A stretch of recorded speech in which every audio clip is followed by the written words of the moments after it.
فقالا تو اس نے کہا اقرأ پڑھو. قالا آپ صلی اللہ علیہ وسلم نے فرمایا ما نہیں انا میں بقارئن پڑھنے والا میں پڑھ نہیں سکتا. قالا کہا فاخذنی تو اس نے پکڑا مجھ کو. کس نے فرمایا؟ یہ حضور صلی اللہ علیہ وسلم اپنے بارے میں فرماتے ہیں کہ جبریل نے مجھے پکڑا. فغطنی پھر مجھے بھینچا، اپنے ساتھ لگا کے بھینچا. حتی یہاں تک کہ بلغا پہنچی منی مجھ کو الجہد مشقت. ثم پھر ارسلنی چھوڑ دیا مجھ کو. فقالا پھر کہا اقرأ پڑھو. قلت میں نے کہا ما نہیں انا میں بقارئن پڑھنے والا میں پڑھ نہیں سکتا. فاخذنی تو اس نے پکڑ لیا مجھ کو. فغطنی پھر بھینچا مجھ کو. الثانیۃ دوسری مرتبہ. حتی یہاں تک کہ بلغا پہنچی منی مجھ کو الجہد مشقت. ثم ارسلنی پھر چھوڑ دیا مجھ کو. فقالا پھر فرمایا اقرأ پڑھو. فقلت تو میں نے کہا ما انا نہیں ہوں میں بقارئن پڑھنے والا. فاخذنی پھر پکڑ لیا مجھ کو. فغطنی پھر بھینچا مجھ کو. الثالثۃ تیسری مرتبہ. ثم ارسلنی پھر چھوڑ دیا مجھ کو. فقالا پھر کہا اقرأ پڑھو. بسم ربک الذی ساتھ نام اپنے رب کے. الذی جس نے خلق پیدا کیا. خلق الانسان پیدا کیا انسان کو. من علق جمے ہوئے خون سے. اقرأ پڑھو. وربک اور رب تیرا الاکرم سب سے زیادہ کرم والا ہے. فرجع تو لوٹے بہا ساتھ اس کے رسول اللہ صلی اللہ علیہ وسلم آپ صلی اللہ علیہ وسلم. یرجف کہ کانپ رہا تھا. فؤادہ آپ کا دل. فدخل تو آپ داخل ہوئے. علی خدیجہ اوپر خدیجہ کے. بنت خویلد جو خویلد کی بیٹی تھیں رضی اللہ عنہا. فقال پھر آپ نے فرمایا زملونی کپڑا اڑھا دو مجھ کو. زملونی مجھے کپڑا اڑھا دو. فزملوہ تو انہوں نے کپڑا اڑھا دیا اس کو. حتی یہاں تک کہ ذہب چلا گیا عنہ آپ سے الروع خوف. فقال تو کہا لخدیجہ حضرت خدیجہ سے. وأخبرها اور اطلاع دی ان کو الخبر اس واقعے کی یا اس خبر کی. لقد البتہ تحقیق خشیت میں ڈرتا ہوں علی نفسی اپنی جان کے بارے میں مجھے اپنے جان کا ڈر ہے. فقالت خدیجہ رضی اللہ تعالی عنہا کہنے لگی کلا ہرگز نہیں یعنی مت ڈرو.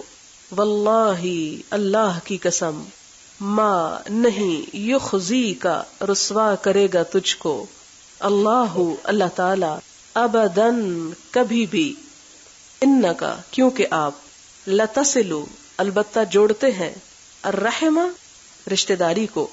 وتحملو اور آپ اٹھاتے ہیں الکل بوجھ. وتکسبو اور آپ کما کر دیتے ہیں المعدوم جو معدوم ہے جو نہیں ملتا.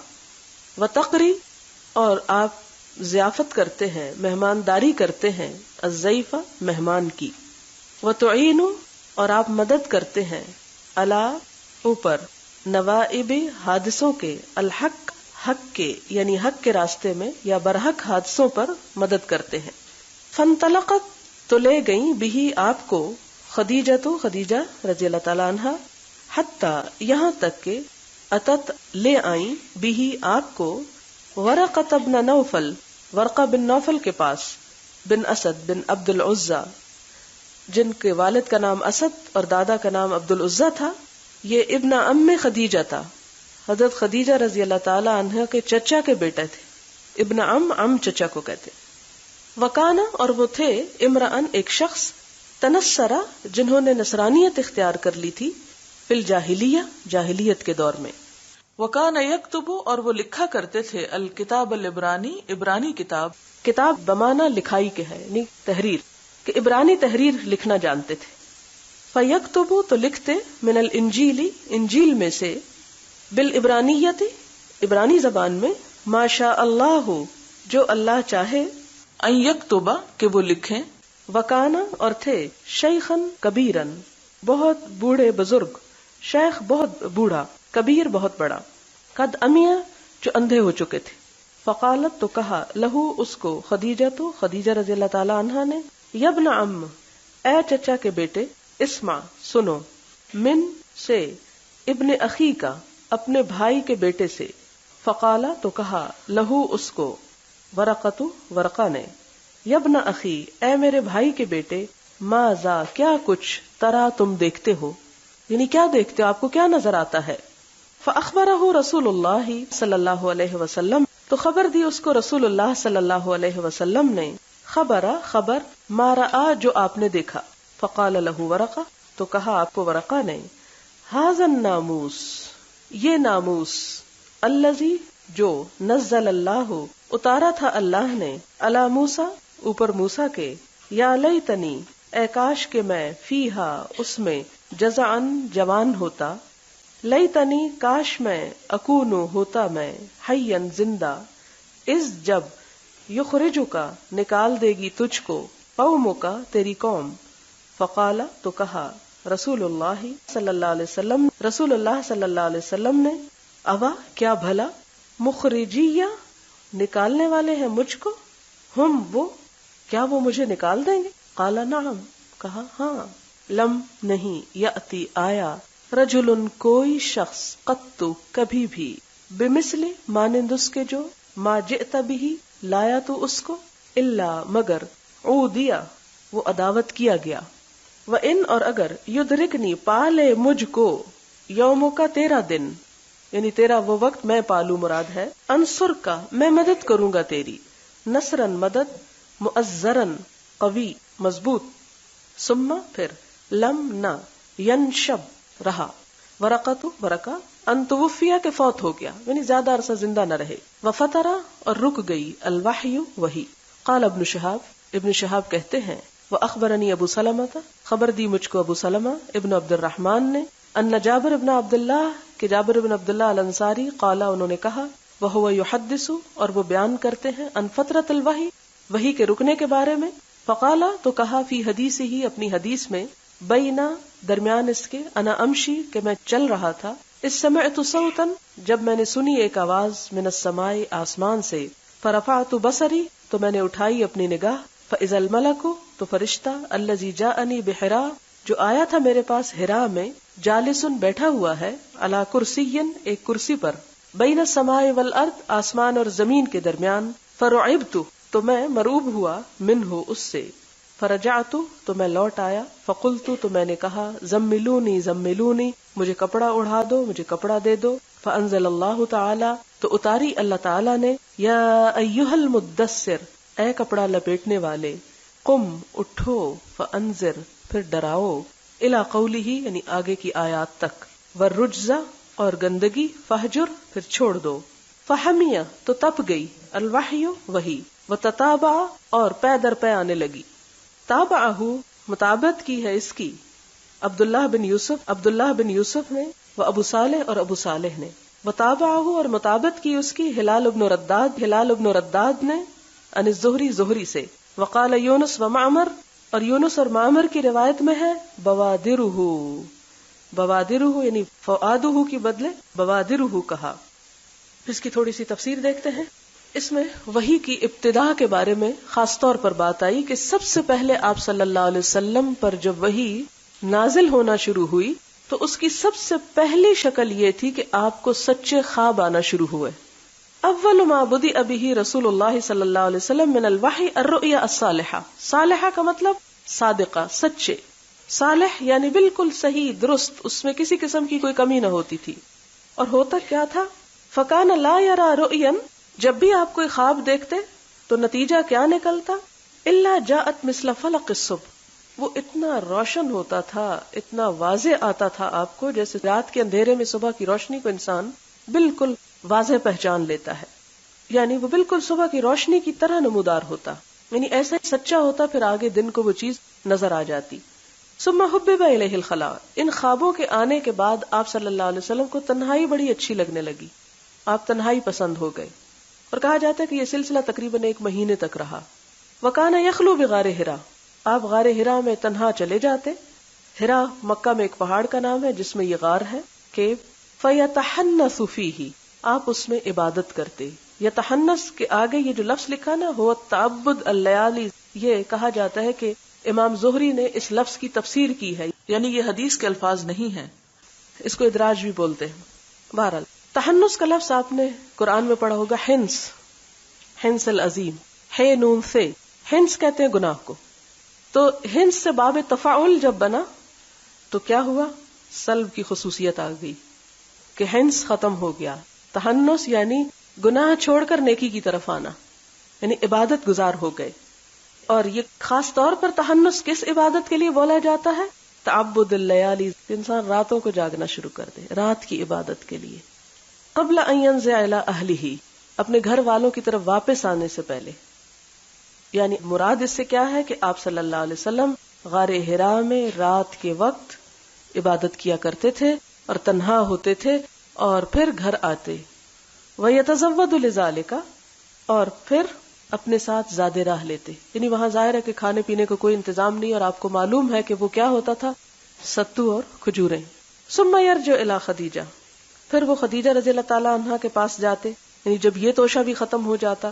فَيَتَزَوَّدُ لِمِثْلِهَا، یہاں آپ حضرت خدیجہ رضی اللہ تعالیٰ عنہا کا کردار دیکھیں کہ اپنے شوہر کی بدلتی ہوئی کیفیت پر اس سے لڑنے جھگڑنے نہیں لگ جاتی، بلکہ کتنے صبر کے ساتھ، خاموشی کے ساتھ اور کتنے احترام کے ساتھ یوں محسوس ہوتا ہے کہ وہ توشہ پھر ساتھ دے کے بھیج دیتی. ہم اپنی جگہ پر غور کریں، کیا ہم میں سے کسی عورت میں اتنا صبر ہے کہ اس کے شوہر میں یکا یک ایک ایسا چینج آئے اور وہ اپنی عام روٹین کو چھوڑ کر کسی خاص مشن، کسی خاص عبادت، کسی خاص کام کے اوپر اگر وہ مصروف ہو جائے تو کیا ہم تعاون کرنے کو تیار ہیں؟ اور صرف تعاون ایسا نہیں کہ اس کو کہیں اچھا آپ چلے جائیں، بلکہ ساتھ زیادہ راہ بھی دے. اسی لیے ان کا مقام بہت بلند ہے حضرت خدیجہ کا. ایک دفعہ حضرت جبریل علیہ السلام آئے اور آ کر کہتے ہیں کہ اللہ تعالیٰ نے حضرت خدیجہ کو سلام بھیجا ہے اور انہیں بشارت دی ہے کہ ان کے لیے جنت میں موتیوں کا محل ہے. حتی جاءہ الحق، یہاں تک کہ آپ کے پاس حق آ پہنچتا، نہیں وہی اصلاً آ جاتی ہے. اور کب آتی ہے؟ وہو فی غار حرا، جب آپ غار حرا میں تھے. فجاءہ الملک، تو فرشتہ آتا ہے، کیا کہتا ہے؟ اقرأ، پڑھو. قال ما انا بقارئ، میں تو پڑھا لکھا نہیں ہوں، مجھے نہیں پڑھنا آتا، میں پڑھ نہیں سکتا. قال، حضور صلی اللہ علیہ وسلم فرماتے فاخذنی، جب میں نے پڑھنے سے انکار کیا تو فرشتے نے مجھ کو پکڑ لیا. فغطنی، اور مجھے اپنے ساتھ لگایا اور جھنجوڑا اور بھینچا. اتنا بھینچا حتی بلغ من الجہد، یہاں تک کہ میں تھک گیا، یعنی مجھے جہد پہنچی. یعنی آپ خود سوچیں کہ اگر ایک شخص کو پریس کیا جائے تو وہ اس کے اندر جیسے اس کا سانس رکنے لگتا ہے یا ایک وہ شدت کی کیفیت آتی ہے، اس کی طرف اشارہ ہے. اب آپ کے ذہن میں سوال یہ پیدا ہو رہا ہوگا، ایسا کیوں کیا، کیوں بھینچا، کیوں جھنجھوڑا؟ اس کی کئی ایک وجوہات ہیں. مثال کے طور پر یہ کہ وحی کا بوجھ اٹھانے کے لیے ایک ایکسرسائز تھی، ایک تیاری تھی. پیچھے آپ پڑھ چکے نا کہ اتنی شدت ہوتی تھی وحی کے آنے کی، اتنی وہ قوت سے آتی تھی کہ پسینہ پسینہ ہو جاتے تھے. تو آپ دیکھیں کہ جب آپ حج یا عمرہ کو جو اگر آپ واک کرنے کے عادی نہیں تو پہلے دن جا کے آپ کا جسم اکڑ جائے گا، آپ وہ بوجھ نہیں اٹھا سکتے. تو اس کے لیے ایک یعنی ایکسرسائز کروائی جا رہی کہ اب یہ جو اتنا بھاری بوجھ، انا سنلقی علیک قولا ثقیلا، اور ثقیل وہ اپنے دوسرے معنی میں بھی ثقیل ہے. تو وہ چونکہ بہت بھاری کلام ہے، آپ کو معلوم ہے کیسا بھاری؟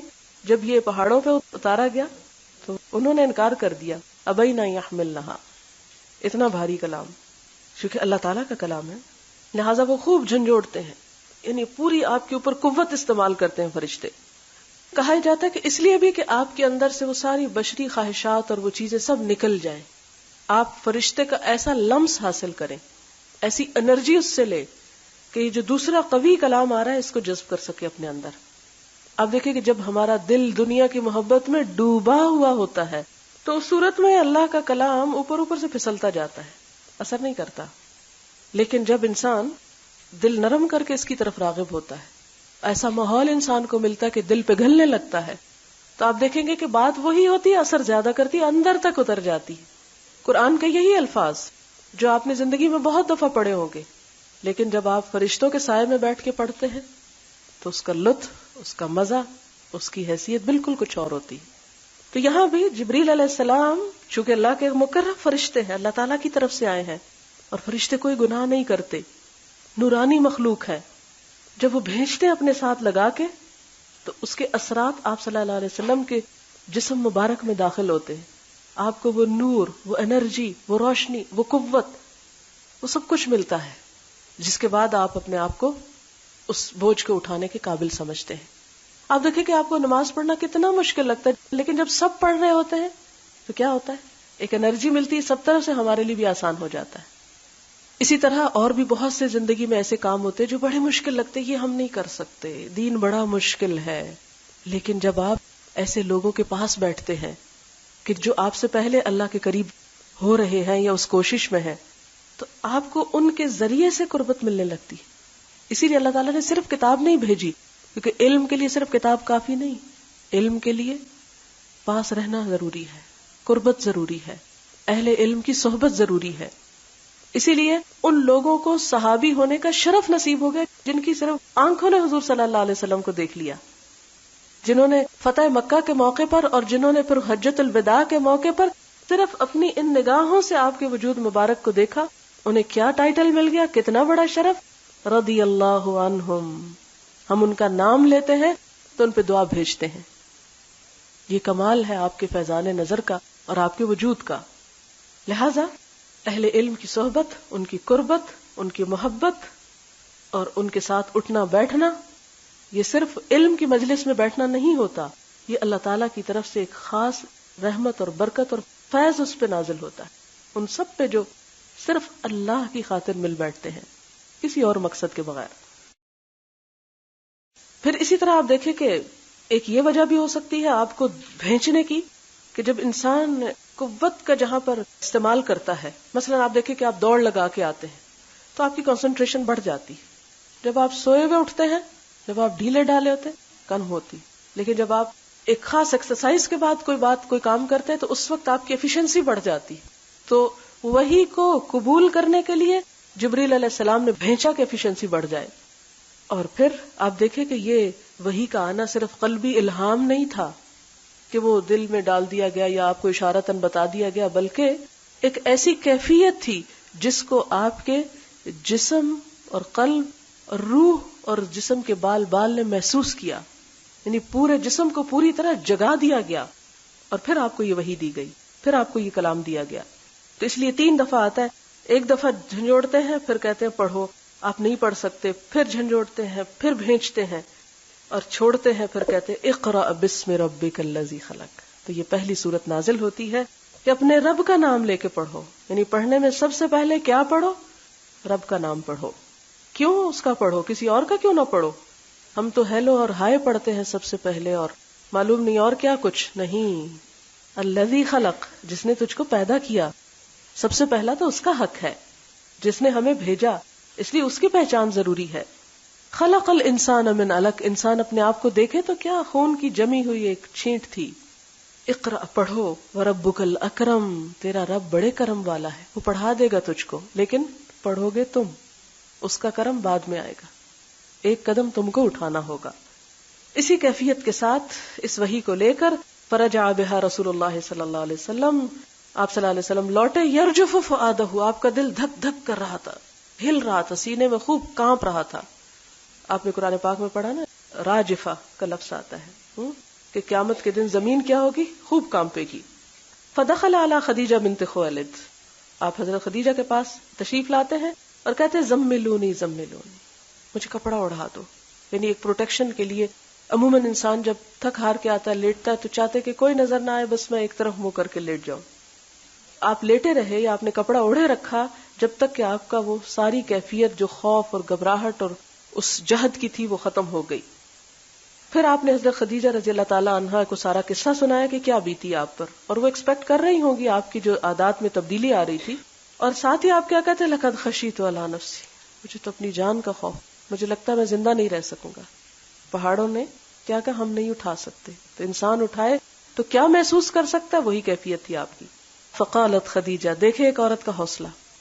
اسلام کا سب سے پہلا پیغام عورت کو پہنچا، اور عورت نے بہت عظیم کردار ادا کیا، اس لیے کہ اللہ تعالیٰ نے عورت کو ایسی ہی صلاحیتوں سے نوازا ہے جو دوسروں کے لیے مرہم بنتی ہے، دوسروں کے لیے سہارا، دوسروں کے لیے تسلی اور تسکین کا باعث۔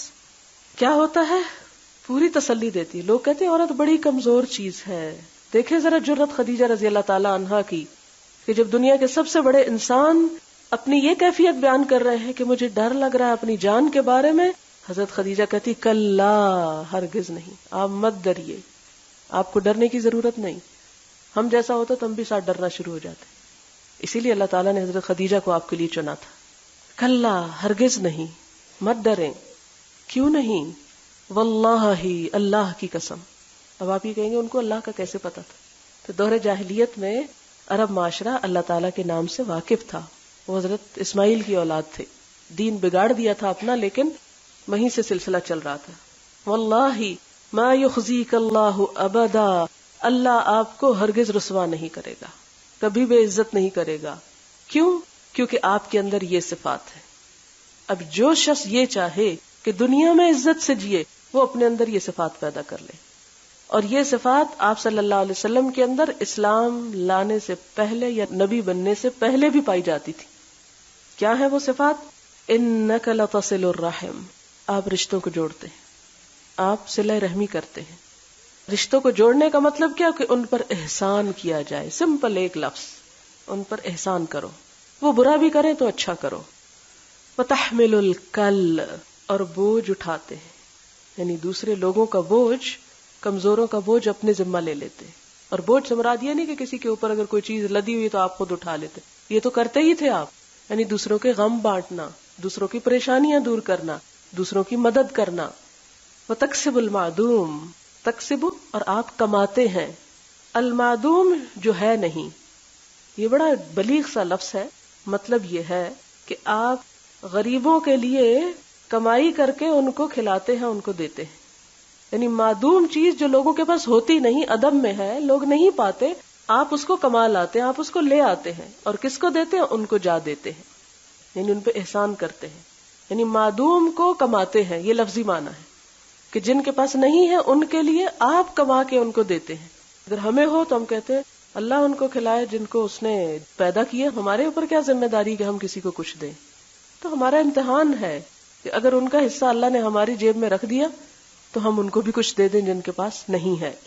وتقر الضیف، اور مہمان نوازی کرتے ہیں۔ وتعین علی نوائب الحق، تعین، آپ مدد کرتے ہیں، علی، اوپر، نوائب، نائبہ کی جمع۔ نائبہ کہتے ہیں کوئی اہم ترین کام زندگی میں پیش آ جانا، کوئی حادثہ، کوئی واقعہ، کہ حوادث میں آپ کیا کرتے ہیں؟ مدد کرتے ہیں لوگوں کی۔ لیکن کون سے حوادث؟ الحق، جو حق راہ میں پیش آتے ہیں۔ یہ نہیں کہ اگر کسی نے قتل کر دیا اور لوگ اس کی جان کے درپے ہیں تو آپ قاتل کو بچا جاتے ہیں، یہ مراد نہیں۔ نوائب الحق یعنی حق کی خاطر یا حق مصیبتیں جو نازل ہوتی ہیں، لوگوں کے اوپر مشکلات آ جاتی ہیں، آپ ان میں ان کی مدد کرتے ہیں۔ یہ تھا وہ اخلاق جو آپ صلی اللہ علیہ وسلم کا نبوت سے پہلے بھی تھا، جس کی وجہ سے آپ کو چن لیا گیا۔ اور حضرت خدیجہ پورے اعتماد، پورے یقین، پورے کانفیڈنس کے ساتھ کہتی ہیں آپ کو اللہ کبھی رسوا نہیں کرے گا، اس لیے کہ آپ تو سب کے ساتھ اچھائی کرنے والے ہیں۔ یہ ہے صلہ اس انسان کا کہ جو سب کے لیے اچھا سوچے اور کسی کے لیے برا نہ چاہے۔ فانطلقت بہ خدیجہ، تو کتنی سمجھدار بیوی ہیں، فوراً آپ کے لیے وہ شخص تلاش کرتی ہیں جو آپ کو اس وقت مورل سپورٹ دے سکے۔ مکہ کے ایک بہت بڑے عالم کے پاس لے جاتی ہیں ان کو۔ ان کا نام کیا؟ ورقہ بن نوفل۔ یہ حضرت خدیجہ کے کیا ہے؟ کزن ہے، فرسٹ کزن، چچا کے بیٹے ہیں۔ اس سے یہ بھی اندازہ لگائیں کہ حضرت خدیجہ کا سارا خاندان ایک بہت دولت مند، مہذب، علم والا، اس سوسائٹی کا اعلیٰ ترین حسب نسب والا خاندان تھا۔ وکان عمران تنصر فی الجاہلیہ، ورقہ نے دور جاہلیت میں شرک چھوڑ کر عیسائیت اختیار کر لی، اور اس سے یہ بھی پتہ چلتا ہے کہ عیسائی مشنریز اس دور سے کام کر رہی ہیں۔ ظاہر ہے ان تک پیغام پہنچایا ہوگا تو وہ عیسائی ہوئے، کیونکہ مکہ میں تو عیسائی نہیں رہتے تھے۔ وکان یکتب الکتاب العبرانی، اور وہ عبرانی زبان لکھا کرتے تھے۔ کتاب بمعنی لکھائی کے ہے، یعنی تحریر، کہ عبرانی تحریر لکھنا جانتے تھے۔ فیکتب من الانجیل بالعبرانیہ، تو انجیل کو عبرانی زبان میں لکھا کرتے تھے۔ ما شاء اللہ ان یکتب، جو اللہ چاہے، نہیں جتنا اللہ ان سے کام لیتا تھا وہ کیا کرتے تھے۔ اس سے یہ پتہ چلتا ہے کہ آپ صلی اللہ علیہ وسلم کی آمد سے پہلے کتابت موجود تھی. اس زمانے میں بھی لکھنے کا طریقے موجود تھے، اور صرف عربی نہیں عبرانی بھی لکھی جاتی تھی. انجیل اگرچہ سریانی زبان میں اتری ہے، لیکن پھر وہ ترجمہ در ترجمہ ہوتے ہوتے اب عبرانی ہیبرو میں ہی ہے. فکان شیخا کبیرا قد عمی. حیرت ہوتی ہے، ورقہ بن نوفل نابینا ہے پھر بھی لکھا کرتے تھے. شوق ہے نا، اور ہم دیکھتے ہوئے بھی نہیں لکھتے. تو اللہ جس پہ فضل کرے. بوڑھے ہو چکے تھے، اندھے ہو چکے تھے، اس کے باوجود جو جانتے تھے اس کو لکھ لیا کرتے تھے. ظاہر ہے دوسروں کی مدد کے ساتھ بھی لکھا کرتے ہوں گے. فقالت له خدیجہ یا ابن ام، اے میرے کزن، اسمع من ابن اخیک، اپنے بھائی کے بیٹے سے بات سنو. یعنی اپنے شوہر کے لیے ابن اخی کا یعنی ان کے والد عبداللہ کی طرف اشارہ ہے. ظاہر ان کے دوست ہوں گے، ان کے ہم اثر ہوں گے، تو ان کے بچے کی بات سنو. یہ ایک بہت محبت کا انداز ہے، ایک ایسوسیشن اور ایک تعلق کو ظاہر کرتا ہے. فاخبرہ رسول اللہ صلی اللہ علیہ وسلم خبر ما رأى، آپ نے جو دیکھا اس کی اطلاع دی. فقال له ورقہ، ورقہ نے کہا ھذا الناموس، یہ ناموس. ناموس کا لفظ اردو میں بھی استعمال ہوتا ہے. ناموس نون میم سین سے ہے. نمس سرگوشی کرنا. ناموس کہتے ہیں بادشاہ کے رازدار کو. ناموس ہر سرگوشی کرنے والے کے لیے نہیں، بادشاہ کا رازدار.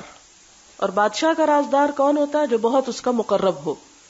حضرت جبریل علیہ السلام کے لیے وہ ناموس کا لفظ استعمال کرتے ہیں. کیوں؟ اس لیے کہ وہ اللہ تعالیٰ کے رازدار ہیں. اللہ تعالیٰ سے وحی لے کر پیغمبروں تک لاتے رہے ہیں. یہ یاد رکھیے کہ ناموس خیر کے رازدار کے لیے اور جاسوس شر کے رازدار کے لیے استعمال ہوتا ہے. اپوزٹ ہے ایک دوسرے کے. کہتے ہاذن ناموس، جبریل نہیں کہتے ہاذن ناموس، جو ان کا ایک طرح سے لقب ہے. الذی نزل اللہ علی موسیٰ، جو اللہ تعالیٰ نے موسیٰ علیہ السلام پر اتارا تھا، یہ وہی ہے. یا لیتنی فیہا جزعن، کاش میں اس وقت جوان ہوتا. جزع کہتے ہیں مویشیوں کے ینگ بچے کو. جیسے گائے ہوتی ہے تو اس کا جو نوجوان بچہ ہوتا ہے اس کے لیے جزع کا لفظ بولتے ہیں، یا بھینس کے. اسی طرح بچڑا چھوٹا ہوتا ہے ذرا اس سے بڑا ہوتا ہے، جو جس کو پنجابی میں ویڑ بولتے ہیں، جس کو یعنی درمیانی عمر میں. کاش میں اس وقت نوجوان ہوتا کہ میں آپ کا ساتھ دیتا اور دیکھتا کہ آپ کیا کرتے. لیتنی اکون حیا، کاش میں اس وقت تک زندہ رہتا اذ یخرجک قومک، جب تیری قوم تجھے نکال بار کرے گی. تو حضور صلی اللہ علیہ وسلم بہت حیران ہوئے. اب مخرجیہم، وہ مجھے نکال دیں گے؟ یعنی آپ تو سوچ بھی نہیں سکتے تھے. قال نعم، کہا بالکل.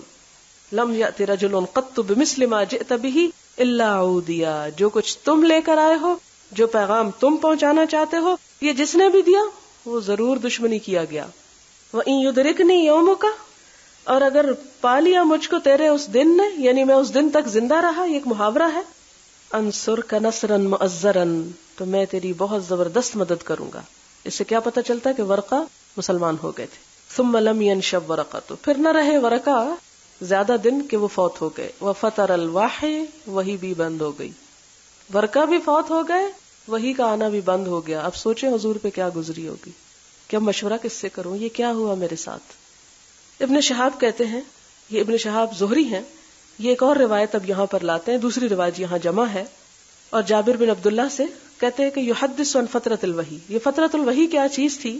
وہ اپنی حدیث میں کہتے ہیں کہ آپ صلی اللہ علیہ وسلم سے بینما انا امشی اذ سمعت صوتا من السماء، کہ وہی مجھ پہ کیسے آئی کہ میں آسمان سے ایک آواز سنی. فرفعت بصری، میں نے اپنی نگاہ اٹھائی. فاذا الملک الذی جاءنی بحرا، کہ وہی حرا والا فرشتہ جو میں نے دیکھا تھا، جالس علی کرسی، ایک کرسی پہ بیٹھا، بین السماء والارض، اتنی بڑی کرسی جو آسمان زمین کے درمیان تھی. وہ فرشتہ بیٹھا ہوا مجھے نظر آتا ہے. یعنی وہی ختم ہونے کے بعد دوبارہ اس شکل میں فرشتہ نظر آتا ہے. فرعبت منہ، پھر میں ان سے مروب ہو گیا، ڈر گیا. فرجعت، پھر میں لوٹ آیا. فقلت زملونی زملونی. فانزل اللہ تعالی، اللہ تعالیٰ نے پھر یہ سورت اتاری، یا ایھا المدثر قم فانذر والرجز فہجر، تک یہ 5 آیتیں اتری. فحمی الوحی، حمیہ کا مطلب ہوتا ہے تپ جانا، یعنی ایسا تپنا کہ ٹھنڈا نہ ہونا. پھر تو وحی کا سلسلہ گرم ہو گیا اور کبھی وحی نہیں رکی، آتی ہی چلی گئی وقتاً فوقتاً. تتابع پیروی کی، یعنی کثرت کے ساتھ آتی چلی گئی. اور اس حدیث کی مطابقت کی ہے عبداللہ بن یوسف اور ابو صالح نے، اور ہلال بن رداد نے زہری کے ساتھ، اور یونس اور معمر نے. اب یہ مطابقت کیا ہے انشاءاللہ علم حدیث کو ساتھ آگے بیان کروں گی، تو اس میں آپ کو یہ بات پھر سمجھ آ جائے گی. آگے بھی یہ چیز آئے گی، اس لیے وہاں اس کی وضاحت ہوگی. اور معمر نے بوادرہ کا لفظ استعمال کیا ہے اپنی روایت میں فؤادہ کی جگہ، اور بوادر بادرتن کی جمع ہے. بادرہ کہتے ہیں مونڈے اور گردن کے درمیان کا گوشت جو ڈر کے وقت پھڑکنے لگتا ہے پیچھے سے. چونکہ یہ بالکل ابتدا ہے اس لیے میں بہت ٹھہر ٹھہر کے پڑھا رہی ہوں کہ آپ ذرا مانوس ہو جائیں. اب آپ فکر کر رہے ہوں گے کہ اگر انہوں نے ایک دن میں 2 ہی حدیثیں پڑھائی ہیں تو یہ آگے کیا سلسلہ چلے گا. تو بات یہ کہ ابھی میں صرف آپ کو مانوس کر رہی ہوں کہ آپ کے کان ذرا یہ باتیں سننے کے عادی ہو جائے. کیونکہ ہماری عام زندگی میں تو صرف کپڑے اور کھانے کی باتیں ہیں، یہ تو کسی اور ہی دنیا کی باتیں، اس لیے ذرا سی اس میں مجھے ٹھہرنا پڑے گا حتیٰ کہ آپ چل پڑیں. ابھی تو آپ جاگیں گے، پھر بیٹھیں گے، پھر اٹھیں گے، پھر چلیں گے، پھر دوڑیں گے.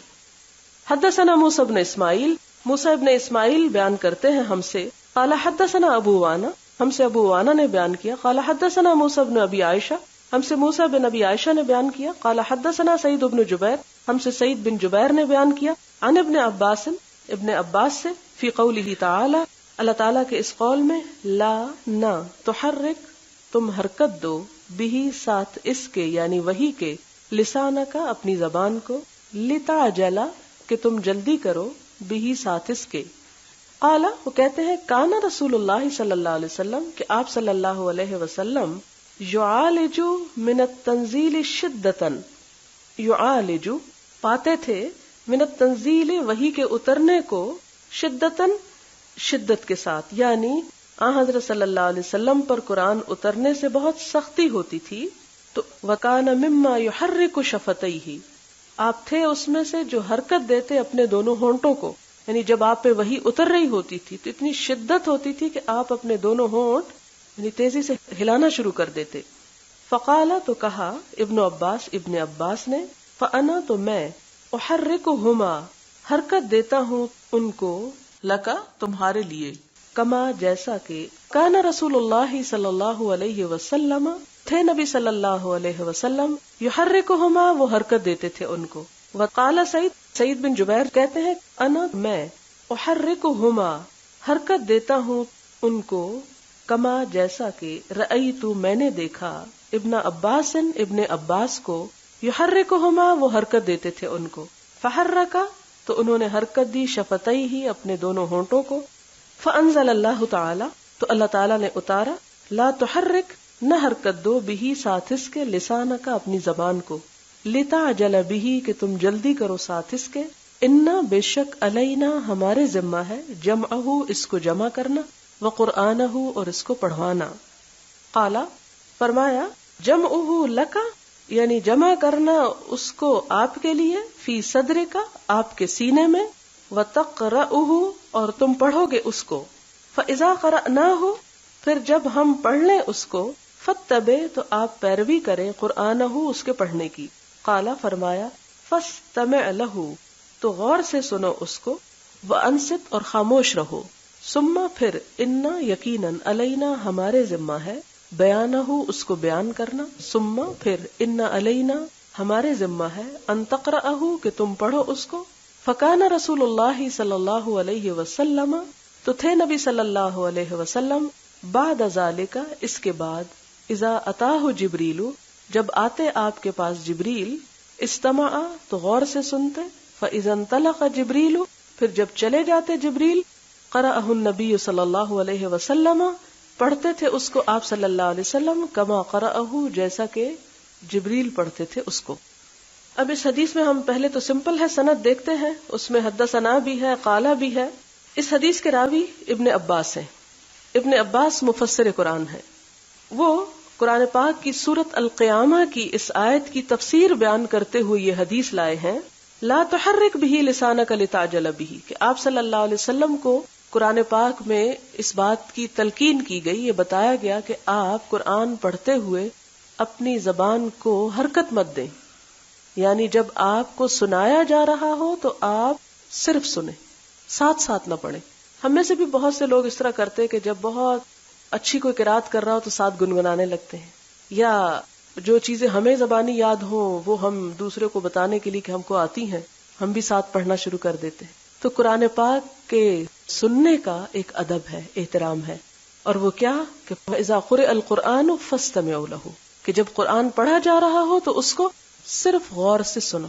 تو گویا وحی کے اترنے کی کیفیت کا ایک اور پہلو یہاں بتایا جا رہا ہے کہ آپ پر جب وحی اترتی تھی تو آپ کو کیا حکم تھا کہ آپ غور کے ساتھ اس کو سنتے رہیں.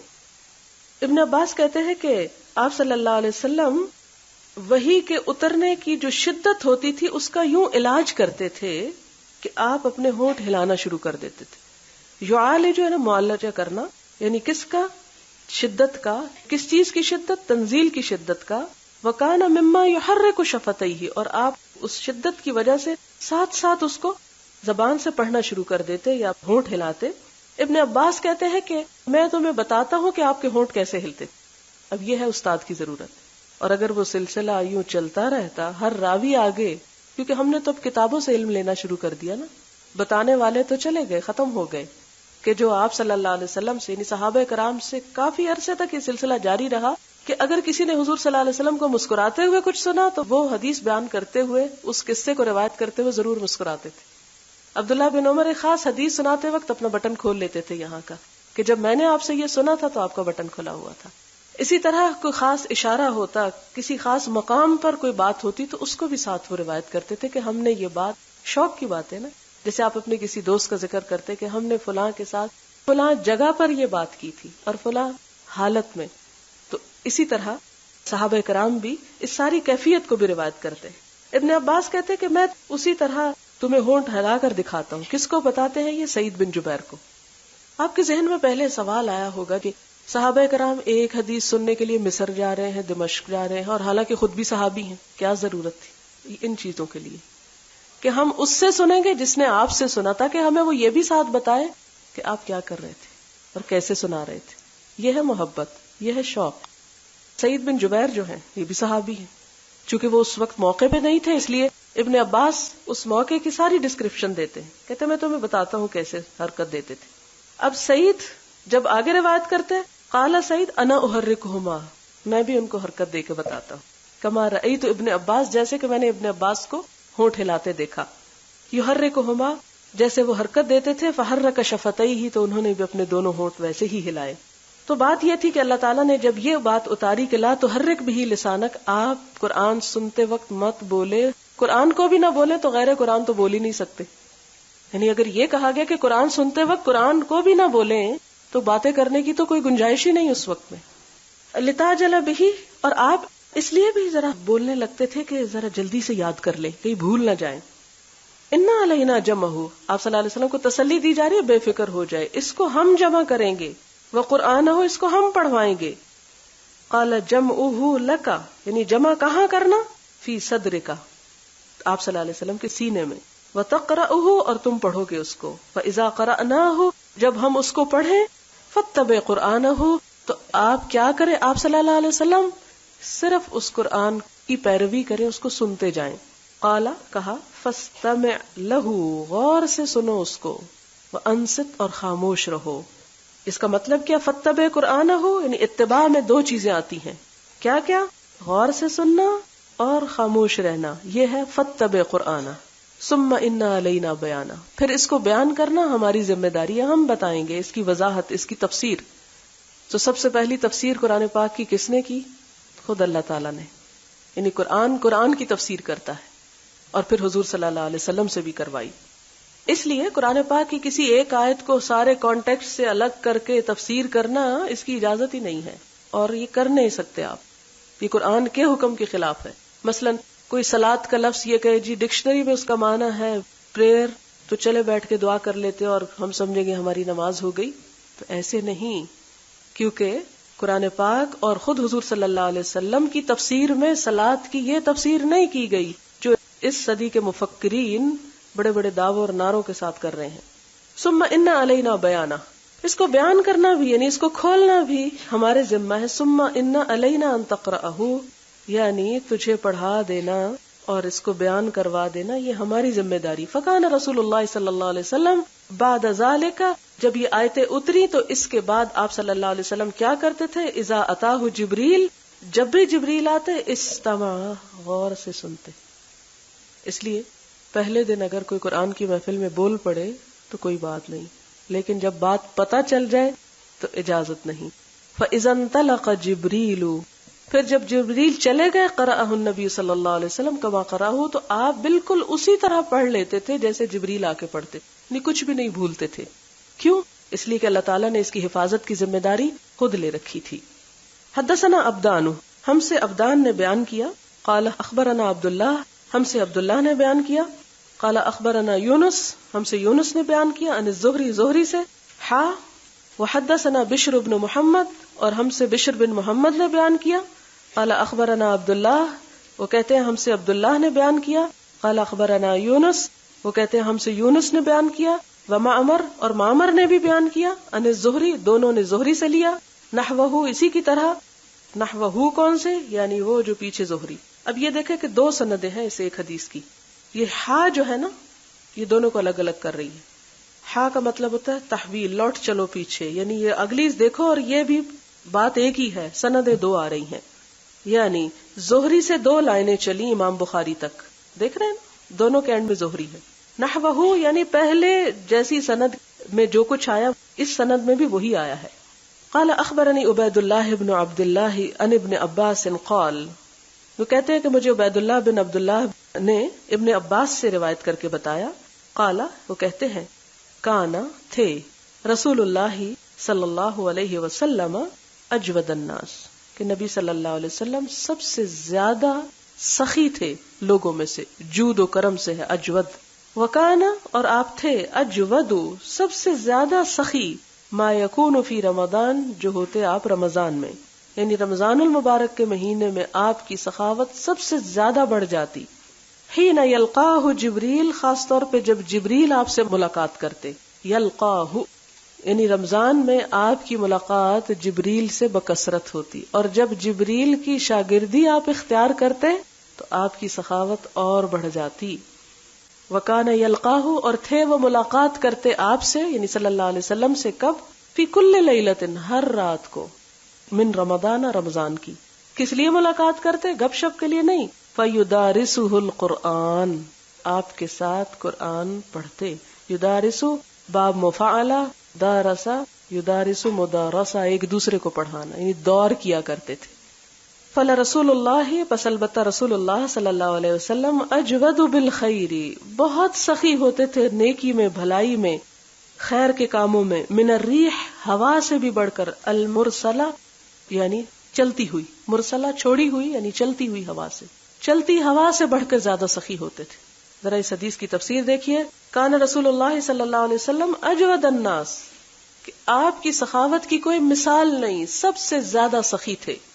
اور سب سے زیادہ سخی ہونے کے باوجود رمضان میں سب سے زیادہ بڑھ کے سخی ہوتے، یعنی سب لوگوں سے بڑھ کے بھی اور سارے سال سے بڑھ کے بھی رمضان میں سخی ہوتے جب آپ کو جبریل کی ملاقات ہوتی. اس سے کیا پتہ چلتا ہے کہ انسان جب ایک اچھی صحبت میں بیٹھتا ہے تو اس کے نیکی کرنے کی رفتار اور تیز ہو جاتی ہے. وہ چیزیں جو اس کو بھولی ہوئی ہوتی یا اس میں تھوڑی کمی آ جاتی. آپ دیکھیں کہ ہم میں سے کس کو نہیں پتا کہ نیکی کرنی چاہیے، لیکن ہم نہیں کرتے علم ہونے کے باوجود. مگر صحبت صالح، اچھے لوگوں کی کمپنی، وہ لوگ جو اچھے کام کر رہے ہوتے ہیں، ان سے ملاقات، ان کو دیکھ کر پھر شوق پیدا ہوتا ہے کہ ہم بھی اور آگے بڑھیں. تو جبریل علیہ السلام کے ساتھ جو آپ کی یہ سٹنگز ہوتی، جو آپ کی یہ صحبت ہوتی، جس میں آپ قرآن پڑھتے پڑھاتے ہر رات کو، اس لیے رمضان میں ہر روز، اور لیلتن کا لفظ عربی زبان میں صرف نائٹ کے لیے نہیں آتا، ایک پورے دن کے لیے آتا ہے. رات اور 24 گھنٹوں کے لیے لیل کا لفظ آتا ہے. تو ہر روز جو آپ ملاقات کرتے جبریل علیہ السلام سے، تو ہر روز آپ کے ساتھ بیٹھ کے کیا ہوتا؟ فیدارسہ القرآن، قرآن پڑھتے پڑھاتے. اور یہ کون سا پڑھتے پڑھاتے؟ یعنی نئی وحی نہیں ہوتی تھی، بلکہ جو پہلے آ چکا ہوتا تھا، جو آپ کو معلوم ہوتا تھا، اسی کا مذاکرہ ہوتا تھا. پھر جتنا نازل ہو چکا ہوتا تھا وہ سارا آپ سناتے تھے. اس سے کیا پتہ چلتا ہے کہ قرآن پاک ایسی چیز نہیں کہ جس کے بارے میں ہم یہ کہہ دیں ہم نے پڑھا ہوا ہے، ہم کو آتا ہے، وہ ہم نے ترجمہ پڑھا تھا. نہیں، یہ ایسی چیز ہے کہ جس کا مذاکرہ اور جس کی مدارست اور جس کو سیکھتے سکھاتے رہنا چاہیے. اس میں کوئی کوتاہی نہیں ہونی چاہیے، اس کے اندر کوئی بریک نہیں آنی چاہیے. اس سے تعلق ٹوٹا تو عمل سے تعلق ٹوٹ جائے گا، اور ٹوٹے گا نہیں تو کم از کم کمزوری ضرور آ جائے گی، وہ شدت نہیں رہے گی عمل میں. لہٰذا جبریل سے ملاقات اور اس ملاقات میں قرآن کی تعلیم اور تدریس کا فائدہ کیا ہوتا کہ اور زیادہ آپ کے اندر سخاوت یعنی سخاوت سے مراد صرف مال کی سخاوت نہیں، ہر نیکی کے کام میں آپ اور تیز ہو جاتے. فلا رسول اللہ صلی اللہ علیہ وسلم اجود بالخیر، خیر بھلائی کو کہتے ہیں، یعنی خیر اور بھلائی کے کاموں میں سب سے زیادہ سخی ہوتے. من الریح المرسلہ، چلتی ہوا سے بڑھ کر زیادہ سخی ہوتے تھے. یعنی ایک تو تیزی کی بات ہے، اور پھر یہ کہ اس کے اندر جو خیر اور جو برکتیں، آپ دیکھیں کہ ہواؤں سے پھر پولینیشن بھی ہوتی ہے، ایک جگہ سے دوسری جگہ چیزیں اڑ کے پہنچتی ہیں. ایک اور ہوا کا اثر یہ ہے کہ مثلاً پانی کہیں سے گر رہا ہو تو کچھ لوگ آواز سنیں گے، کچھ نہیں. دھوپ کی روشنی بھی سب تک نہیں پہنچتی، لیکن جب ہوا چلتی ہے تو اندر سے اندر کے گوشے تک پہنچ جاتی، چھپے ہوئے گوشوں تک پہنچ جاتی. تو آپ صلی اللہ علیہ وسلم کی بھلائی اور آپ کا مال خرچ کرنا اور آپ کا لوگوں کے ساتھ احسان کرنا صرف ان لوگوں کے ساتھ نہیں ہوتا تو جو سامنے ظاہر نظر آ رہے ہیں، بلکہ چھپے ہوئے کونوں تک جا پہنچتا تھا. یعنی کوئی چیز پھر چھٹتی نہیں تھی آپ سے. وآخر دعوانا ان الحمد للہ رب العالمین. سبحانک اللہم وبحمدک نشہد ان لا الہ الا انت نستغفرک ونتوب الیک. والسلام علیکم ورحمۃ اللہ وبرکاتہ.